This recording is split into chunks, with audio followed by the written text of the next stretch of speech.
episode of Side Quest. I'm Jake, and with me, as always, is the Cortana to my Master Chief, Ken. What do we got on today's slate? Hey, you guys, welcome again to another episode of Side Quest. Today, we are going to be covering the highlight of indies and the decline of AAA. It's going to be a good one, so let's go ahead and get started.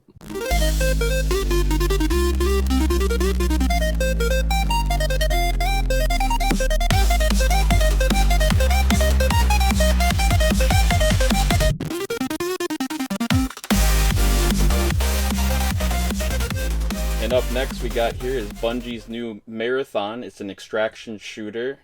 Ken, I know you got a few hours in on the beta, I believe. Could you tell us more about it? No, absolutely, and it's an alpha, and then I want to stress that first and foremost, because like alpha is not the representation at all. It's raw. You know, it's real raw, it's folks. raw. The final build. And I'm a firm lover of first-person shooter games in general. That's like my thing, and I love it personally. There's a lot of divisiveness online in terms of Bungie this, Bungie that, especially with their track record with Destiny, how that whole progression has come about. But far as like something fresh in the extraction shooter space, I think they got something on their hands. Okay. It's different in terms of, if you're used to your battle royales, that's fine. But the only thing that differs about this being an extraction shooter is that if you bring your items into the match, and you gather resources, different weapons maybe, and if you don't leave, you lose all your stuff. Okay. Like that's it, And it's my first extraction shooter legitimately. I played some in the past. I think there was one called I think The Circle, I think it was called, and a couple others. There's a popular one, Escape from Tarkov, but Bungie did a good job at explaining what the purpose of an extraction shooter is. I think that's like been a lot of people's kind of hesitancy, in terms of just engagement in extraction shooters. But from what I can say with my playtime, I think I have at least 20 hours or so in so far. Visually, beautiful, especially the inside, atmospheres and stuff, nice. But we can also say, again, being it's an alpha, a lot of polish is yet to come, Right. So, and that comes down to just like the general game loop, end game things, blah blah blah. I think it's too early to say this or that, but Bungie has made it clear that the game isn't for everyone, and I think that's a responsible note to make. I think a lot of developers right now are trying to make a game for everyone, Right. and not everyone needs the next Fortnite or the next Call of Duty. Just give us a nice game that we can play, and people will spend their money if it's good. And I think Bungie has a solid shooter on their hands, and it's good. That's all. Do we do we know if the when like the possible beta tests will come out? So if anybody can keep an eye out for those and see if they can hop on as well. Sure. So far as like beta tests for Marathon, I don't think there's been, at least to my knowledge, I'm gonna just do a quick search right now. I don't think there has been. Just kidding. There has been a open beta test slated for August, which makes sense considering the game is slated to launch in September. Okay. And even when they first released the alpha, they mentioned in their post that this is not a rendition of the final product. We just want to see how game systems work in terms of is the shooting okay, is the matchmaking okay. And I can say for myself, I had no issues jumping into a match at all. It was just relatively seamless. And you jump in with a squad of 3 and you make good on everything. And I think, especially considering how successful Destiny has been, Bungie's pedigree, they had Halo in their catalog from years past, so they're not noobs in the sense of how do we make a shooter game, Right. but if they can nail People. exactly. But if they can nail the mechanics of what's going to be my day-to-day grind, which I don't think they have a problem with, because Destiny has consistently been a banger in of themselves. So Right.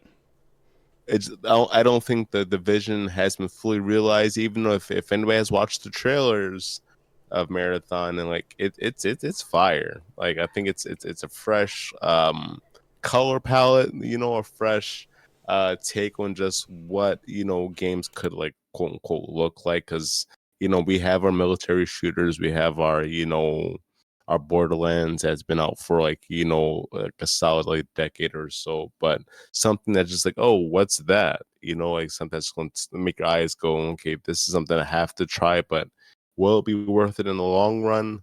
We'll see. We'll see. And like you said, it's nowadays there people are trying to get a game out for everybody, and the only extraction shooter, like you said, that I know of was Tarkov, and I know a lot of people have been jonesing and liking that game, so maybe Bungie kind of busts open the market a little bit more and get people onto extraction shooter. I know that a lot of people are getting a little tired of playing the battle royales and stuff like that. It seems like that flame is starting to kind of finally be extinguished. So Window a bit. yeah, maybe it's gonna be the new thing. Maybe it's gonna be the genre of gaming that everybody was looking for, and the next basically game genre that everybody's gonna be jonesing for.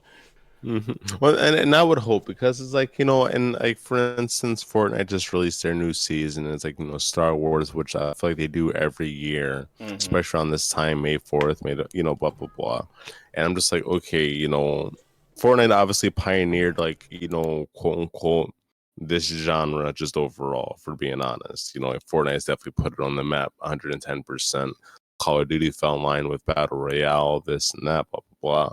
But in terms of where we're at now with the gaming space, what's the evolution look like, and what is going to be frankly the next Fortnite? I don't think Marathon is it. I can almost say that with like a long with almost 100% certainty, but I don't think we need another like Fortnite either. I mean, if we're looking at esports as like a thing, Fortnite has solidified itself, and I think if anything that's going to help battle royales moving forward across the board is just simply give us a good anti-cheat. That's all. Like that's literally it. Skills not an issue. It's the bots that want to be out here with like the wall hacks and this and that. I've played Warzone, and like I'll be sitting in a corner thinking I'm just like I'm just chilling for a second, catch my breath, and people walk straight into this room that I'm thinking that you could have never like found me in, regardless of if you have like the perk sensors, but I get it, but no, like you had your sights ready as soon as you turn the corner. Okay. Okay, but it's become so commonplace now that just like who even cares really, but that's my my rant. One per episode, ladies and gentlemen. Exactly. But I digress. Bungie, if you're listening, you got a good thing in your hands. Just give it that TLC. Give it that TLC. Yeah, all of our big listeners over at Bungie, I know there's a few of you. Just pass the word along for Ken. He wants to see it succeed. Today's SideQuest episode is brought to you by Spacer's Choice, the brand of choice for spacers on a budget. Spacer's Choice makes a wide range of products. Do you need a weapon to protect yourself with? Try our affordable light pistol. It's easy to handle and is now 30% less likely to malfunction. Spacer Choice also meets all of your consumable needs. We have 2-hour energy brew, tarmac mac and cheese, Ollie toxic free, and much more. Products may cause constipation, diarrhea, nausea, insomnia, and possible exposure to radiation. Come visit us at Edgewater or anywhere you can find a Spacer's Choice instant merch vending machine. And remember, it's not the best choice, it's Spacer's Choice. Now, natural sponsor of the show.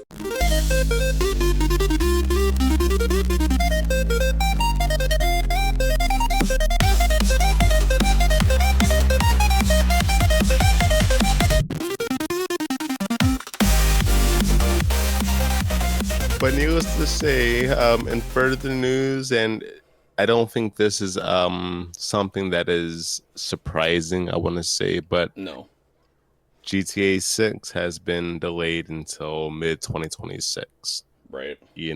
Whoop-de-doo. I mean, granted, I don't blame them considering like the leaks that came from the community. I remember there was a huge uproar when like the trailer came out. I think it was like last year. I think it was when like somebody or like a year or two ago, where somebody leaked the trailer of GTA 6, and people was like, oh, but people are still adamantly playing GTA 5 till this day. Right. I mean, they're still releasing, fresh updates, blah, blah, blah. I mean, it's not a bad game, but, the reason for the delays from what we've noted has been, to add some extra polish to the game, of course. Well, right. Some more live service integrations, and all of such, I think, is valid. And if we're looking at mid-2026, we're essentially looking at this time next year. It's May 26, 2026. And every person that I've ever talked to the game about with, they always ask me, when do you think it's going to get released? When do you think it's going to get released? After we had gotten the trailer, we were told late 2025. There was no specific date, nothing. It was just late 2025. So I told them, I guarantee you the game gets pushed back. Because if they couldn't pick a certain date, it means they were entirely unsure, that they wanted to, touch up a couple things and stuff, which is never a bad idea. That it just, it sucks to have to wait that long again, sure. But in the long run, is it going to be worth it? More than likely. Feel bad for all the games get released in 2026 because you're probably not winning Game of the Year now. But well, like right now, this, but I personally don't think whatchamacallit, GTA 6 is going to win Game of the Year. I don't.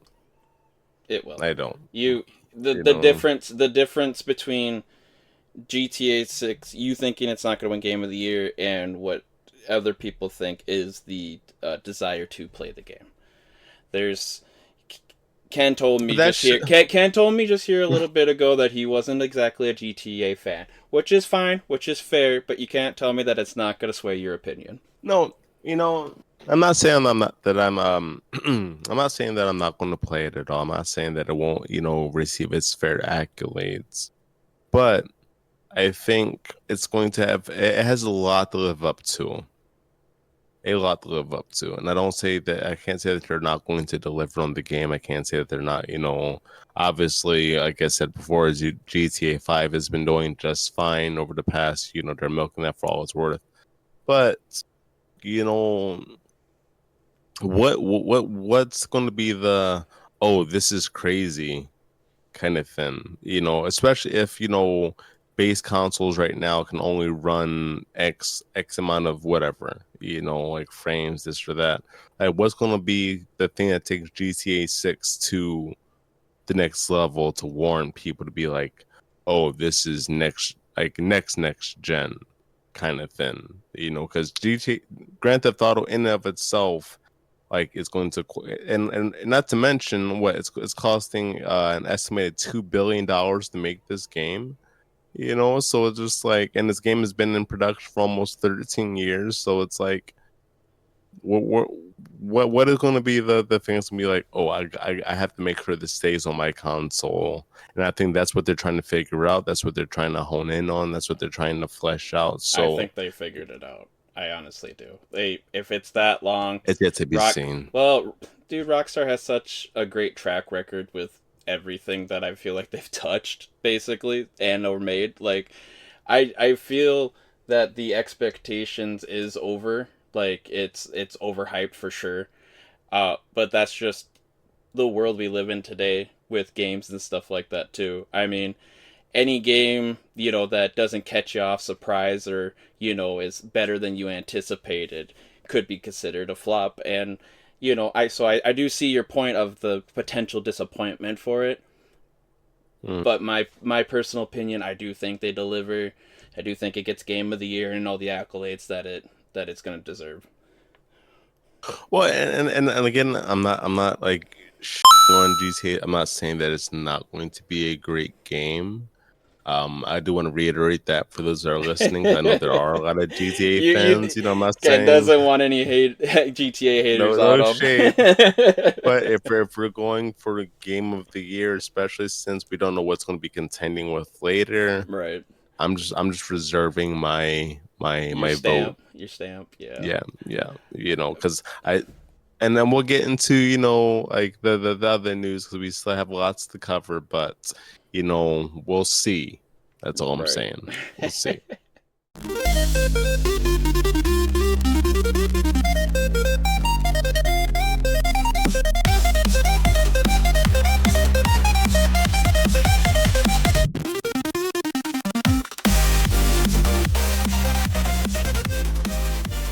Well, the next thing we have to discuss is the obvious console price hikes that have been going on here with Xbox and Nintendo. It says that the Series X and S is up to $20 to $30, globally and stuff like that too. And it says that the Nintendo Switch here is that the OLED is up to $359.99. Like, I guess you could say, yeah. People kind of anticipated that maybe gaming was gonna take a bit of a hit and stuff with what's going on in the world today and stuff. Kind of surprised it did take like maybe this long. Felt like we were kind of untouched there for a while and stuff like that. But with all the new tech coming out and all of the new games and everything like that too, there's obviously been talks about the prices of video games going up as well. Ken, what's your thoughts on just everything going up? The price increases, Well, let's start off with this, and especially since we just talked about GTA 6. Right. That's already been reported to be released at $100. Right. A base price. So as far as the price hiking across the board, I think it's not that shocking. Right. But it's one of those things where is it warranted? The only reason why price shocks right now are quote unquote warranted or legitimate is probably because of like the tariffs and different things like that's been going on. We're not going to get into the politics of such, but that does play like a role in terms of just pricing just overall. And as far as like digital games like Game Pass, PlayStation Plus, like subscription services overall. That takes processing power. That takes components to be able to keep the upkeep, this and that. It's a trickle down effect. I think Nintendo was relatively smart, at least getting in front of the curve. At least on the onset, because Christmas is coming. I know people who've mentioned that they're buying the Switch now for Christmas, just so they can get ahead of the price. Because we don't know if the Switch is going to be the same price today in, come the holiday season. Is it going to be the same as, December 18th, December 19th or whatever when you're got a week left before Christmas? Exactly. Hi, I'm Lena, and I'm the manager of the Pokemart in Celadon City, the biggest Pokemart in the Kanto region. I'm proud to say that we are today's sponsor for this episode of SideQuest. Now, an actual sponsor. We have everything that you are looking for in our Giga-sized store. We have potions, antidotes, burn heals, super repel, and so much more. Try browsing our wide selection of TMs and see if you can find a move that's best suited for your Pokemon. Do you need a particular stone so your Pokemon can evolve?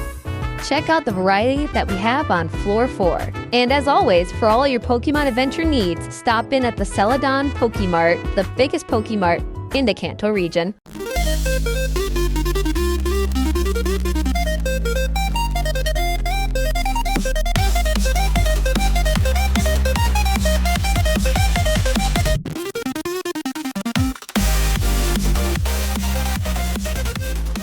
And for our main event, this game here, it's been causing quite a rift in the gaming scene. We're talking about Clair Obscur Expedition 33. the indie phenomenon that's captured a lot of hearts out there. It's been a wake up call. I think that's the best way to explain it. Jake, what are your thoughts on the newly released Expedition 33? So I first saw this game. I think it was like at an Xbox showcase that they were doing. I like watched the new games that they're having to come out on Game Pass, and they showed all the other ones like Avowed, all that and stuff. But I saw a snippet of this, and I was like, man, the story of that seems really interesting. They showed a smidge of gameplay, and I was like, okay, turn-based combat, like I don't mind it. Some people it affects, they don't want it. And then I was like, I wonder if if this is just actual gameplay footage or if this is just like, movie, because we've been duped before. Got it on Game Pass. Definitely thought this game was gonna tank because of Oblivion Shadow Drop of the remastered, but no, this game has come out swinging, and it's my stamp. It has to fight probably Kingdom Come Deliverance 2, but this game is definitely a Game of the Year contender. All the hype about it is real, Ken, and I know you know that, but it's it's everything that everybody says it is and so much more. I know that I have almost 13 hours into the game itself, with all the moving and stuff that I had going on and stuff like that. I was only itching just to set up my rig and everything just so I could play that game. It's definitely, like I said, my stamp of Game of the Year. And Ken, for the people that don't really know too much about it, why don't you give them a little taste, I guess you'd say. A little taste and Yeah. a little flavor of it. Little trip to Flavor Town, yeah.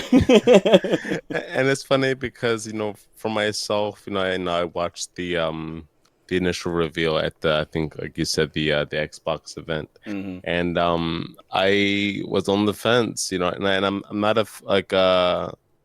I'm not afraid of turn-based games. They're not like off-putting, but it's definitely something that leaves a sour taste in a lot of people's mouths when it comes to just wanting that initial action, But this one, like, it's and mind you, for those who don't know, because I consulted Jake, I was like, is the hype real? Like I kept seeing the post online about, oh, you got to play this. This is Game of the Year. This is blah blah blah. And I was like, okay, well, I was back and forth, especially with like the slates of games that did come out. Like you said, Oblivion, Horizon, just released on PlayStation for the first time. So it was definitely, and I love racing games. So it was a lot to contend with. Where can I spend my money? But for a $40-$50 game, if you don't have Game Pass, which I do, and what you do. And for a game that's been crafted by 33 people or so, the game is fantastic. It's absolutely fantastic. Even upon the first hour that you're playing the game and you're kind of going through like the initial cutscenes, and then we're not going to provide any spoilers or nothing, but just the emotion, like the voice acting, it's not like I would say like the creme de la creme of gaming, but damn, it's good. It's really good. They did a good job on the atmosphere. It's not your traditional turn-based game in the sense that you do have a little bit more of player autonomy when it comes to just turn-to-turn decisions that you get to make. But the game, if you're looking for something to just kind of sink your teeth into, it's not like you can adjust the difficulty. I know there's a lot of people compare the game to like Dark Souls of sorts, just because of the initial difficulty and the pairing and different things like that. Right. But I think even all those aside, if you just take the time to just like read what's going on, I think anyone can have a fantastic time with the game, honestly. So I look forward to of course the expansion of this game. They are actually working on like a movie for the game right now, so apparently they have like like a movie in process like for the future. So this game I think somebody might have saw it from like the onset, yep, this is the one, and this is what we're left with, and I hope everybody gets a chance to try it. Jake, how like I know you've been like you say you had about 13 hours or Yep. so. Yeah, what has been your takeaway so far in terms of just I know you said that it's your game of the year so far, at least, what we've been given, but what are your thoughts in terms of just I want to say maybe just the difficulty of such, is the turn-based thing really that much of a what's I'm looking for, a distraction? Because the game is difficult, but I'm just in terms of those who may be wanting to play it, what's your recommendation in terms of how they should be viewing this game just overall? I mean, like I said, if you're not a big fan of turn-based combat, I understand. But this game does, like Ken said, offer a parry system, and it also a evasive dodge. Like, I believe where I'm at in the story, there's 3 or 4 now different ways to dodge enemy attacks, and they have counters, and it makes the gameplay much more engageable rather than just sit here and do your turn and then wait for the enemy to kind of mess up your characters. You have an opportunity to at least defend them or protect them, which does make it, like I said, a little more engageable rather than just sitting here and waiting for your guys to get their butts kicked in. For all of those people who have been playing the game and know what I'm about to say, and like I said, I'm not going to say any spoilers. I just got through Act 1 last night myself. Pretty gripping storytelling and a lot of emotion. This game does indeed, like I said, the story of it, the gist of it is that these people live in pretty much like an island, and across there's this lady called the Paintress, and every year at the same time she marks off on her canvas 1 year, and it goes from 34 to 33, and everybody that's in that 34 age gap and stuff like that, they all just disappear, like Avengers Infinity War style. And it's then there's also the storytelling of trying to send people over there to stop her once and for all. Other people are just trying to enjoy their last year of their life before it's their turn.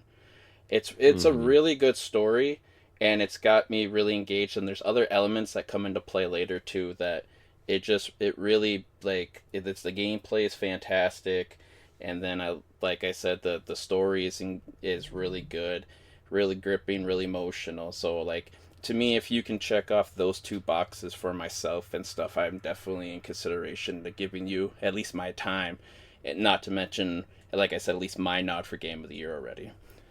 I feel that for sure, and that's one of the things also in terms of time. Right. Is it worth my time playing this? Especially when it comes to, again, myself who loves shooter games. It's one of those things where if you played them one, you played them all. Right. This game is not like that. I don't think there's a game out there that captures even just from a gameplay perspective. Graphically, they created a beautiful world. Of course, I think the range of color palettes that they used in this game is just fantastic. I catch myself more often than not walking around a corner of a cliff or something and just stopping and taking in the scenery. Absolutely. And to that effect, the only thing that annoys me about this game is not the game itself. Is that there's no photo mode. There's no photo mode. I caught myself looking last night because I was like, man, I really want to take a picture. Yeah, I really wish it had a photo mode. The one time I wish a game had a photo mode. Exactly, because I forget where I was at. I was at this black and gold mountain crevice of sorts. I'm like, oh my gosh, this looks I was playing on my TV at the time, so it was 4K HDR, everything was popping. I'm like, oh, this is lit. But and I went to try to find the picture mode. I'm like, bro, how do you have picture mode, bro? I have a picture mode, and then you expect me to come back because I know for myself, I'm one of those, once I finish the game, it's on the shelf unless I'm just compelled to just dive back in. And maybe there's some type of new game plus that's gonna be worth, but it's hard for me personally to dive back into like new game pluses sometimes, just because it's like, well, I did the things. What I need Maybe to in the do. future they give us some. Maybe we ask nicely, they'll give us some DLC or something of sorts, and they can flip a Something. photo mode back in there or something. But You yes, know, I agree. it's A the least loss they of an can do. opportunity. Yes, for You a know, game that's but eventually studying. mm-hmm. Mm-hmm. And like for myself, as much as I, tend to criticize or have my own criticisms on games and whatnot, that's probably literally my only like bummer Right, about the game is that you guys, where's the photo mode? Like we're supposed to be, right. you know what I'm saying? I'm Like not come even on asking now. for poses or silly little emotes or anything. I just want a classic photo mode so I could just take a beautiful picture of this beautiful scenery. Absolutely. And then, I mean, there's probably some workarounds, but it's not the same, Right. because even Final Fantasy has its photo mode, and that game is beautiful enough itself. But this one, like, I'm sure, like, over the next few weeks, months or so, they will add their patches and things that's going to take it to the top. But, when it came to Game of the Year, when I first caught wind, I was a little like, it's too early. But now, I'm just especially with GTA 6, being delayed. And I've already had that written off as our Game of the Year in my personal taste, but right. I don't know. I'm can I'm just gonna brag here real quick and say that it was me that I didn't try to oversell the game to Ken because I didn't know how he felt about turn-based combat, but I definitely sold him on it enough, It and was me. yeah, and I'm pretty. I don't want to say you go. I want you to be grateful, but you don't have the FOMO Golly. anymore. That's for sure. No. At least not until after we finish this podcast. I definitely want to Uh, jump back in Get back and, on it. you Yeah, know, I'm only 13 hours in. I gotta get more get reps. good on Yeah. the. And Aaron my just playtime, messaged because like, me. My brother messaged me, and he's like, "I got like over 24 hours or something into it." I'm like, holy crap! And he's like, streams must be it on our nice. Discord for us, and he's like, "Did you see that?" And I'm like, "No, I'm not watching your stream. I don't want you to spoil anything for me." Honestly, I know my playtime on mine says like 20 plus hours, but like sometimes that's just because like the game might be left open. I went to go do dinner or something, but I think Right. playtime wise, and definitely had a solid 13, 15 for sure, like 100%. So I don't know. I'm excited for the future of the game. Me I'm too. excited that the game released and say that it's released and there's like little to any bugs at all. The game isn't like like the most difficult thing in the world. It's just a matter of just paying attention and honing in, Yeah, essentially. right.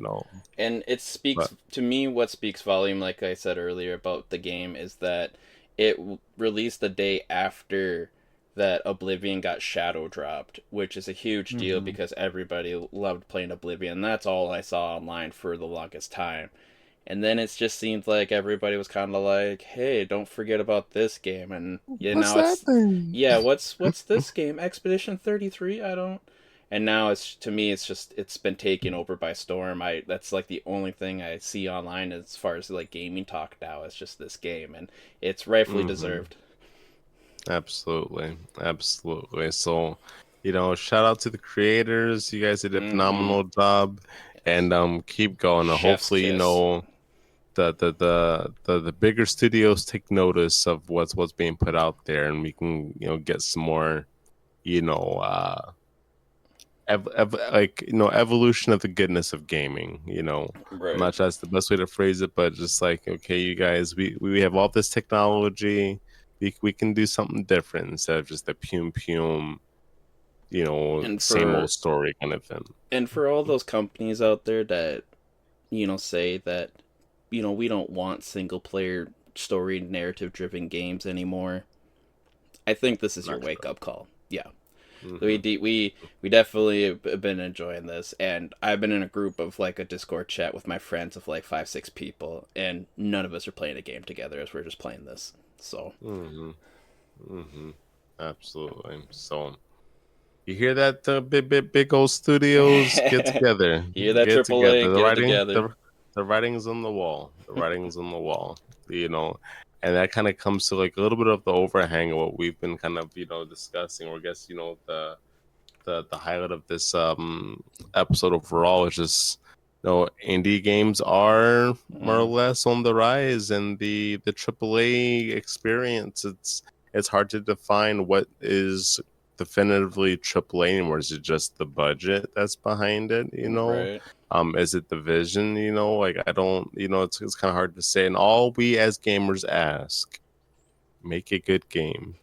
I feel like it shouldn't even be that hard if you have a vision. If you wanted to, like just make it and let it fly. Let's not be too hinged by the quote unquote online chatter, because everybody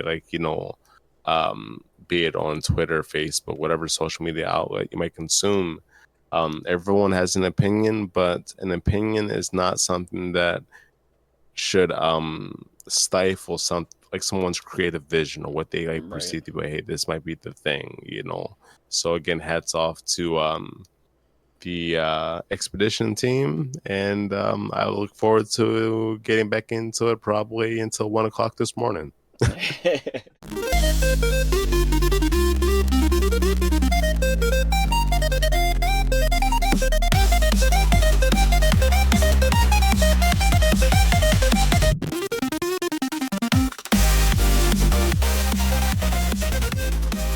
Last thing that we got to cover, Ken, that's on the plate here is the question of the day. And so the question of the day is, what video game soundtrack sticks with you to this day? Whether it's a catalog of music or if it's just one particular games that song that you hear, either whether this is on TikTok or in a video of some sort, so it just brings you back. For me, almost the initial song would be Metal Gear Solid 1. The soundtrack, when there's a specific jingle where it's just like dun, dun, dun, dun.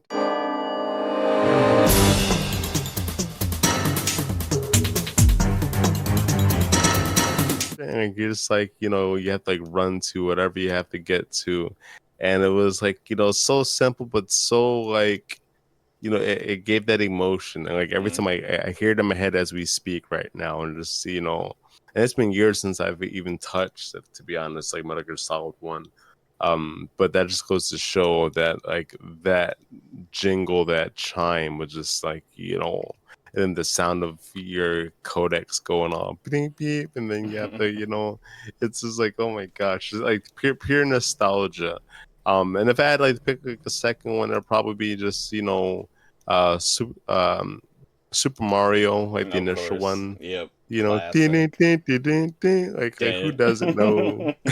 Who doesn't know that song? Or that jingle? So that, or din it, you're walking through the things, doing the underground levels. Yeah, exactly. So between those two are probably the hallmarks of ingrained in my brain music from gaming just overall. How about yourself, Jake? Well, definitely the Mario one for sure. The two that come to mind is the first one is the Pokemon theme song. Just even not the one from the show, the one from the games and stuff like that. That little dun dun dun dun dun dun dun dun dun, that right there. Yep, it made me just be all right, I don't care if I'm this quote-unquote 10-year-old child and I'm abandoning my mother. I'm going to go become a Pokemon master. And there ain't nothing anybody's going to do about it. Exactly. The second one that comes to mind, me being the Xbox guy that I am or grew up in stuff to be, would have to be Halo.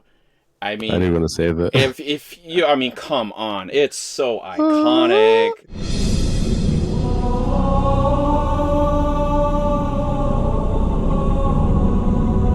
Yeah, right, from the choir, and then PlayStation, and then from the choir, and then all of a sudden you're oh wow, that was pretty good, and then out of nowhere, just dun dun dun dun.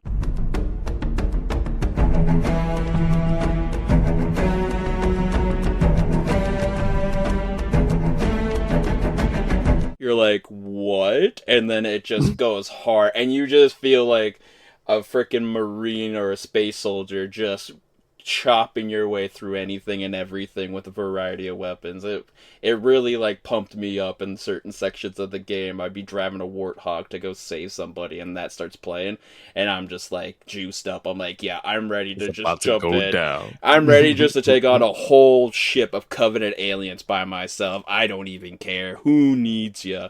I'm a one-man army. But yeah, anytime I hear any of those in any sort of like videos or whatever, it definitely brings me back.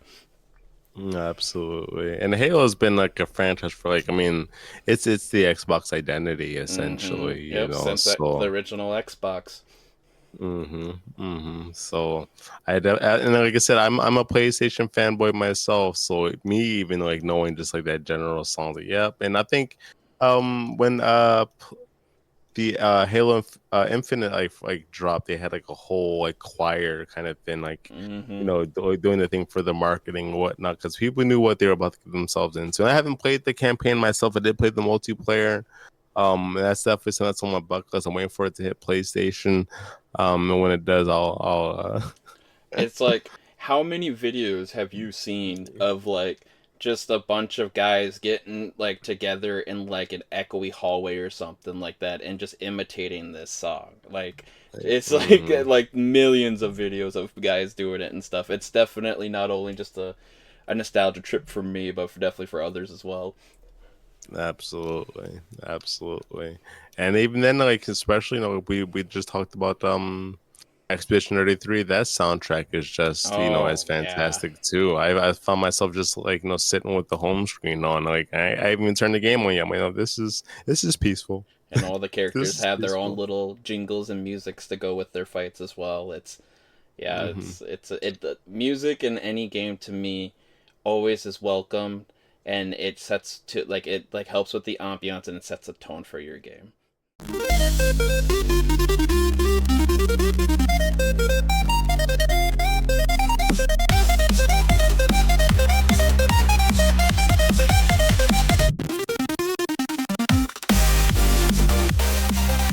And that's all for today, folks. Thanks again for tuning into another episode of Side Quests.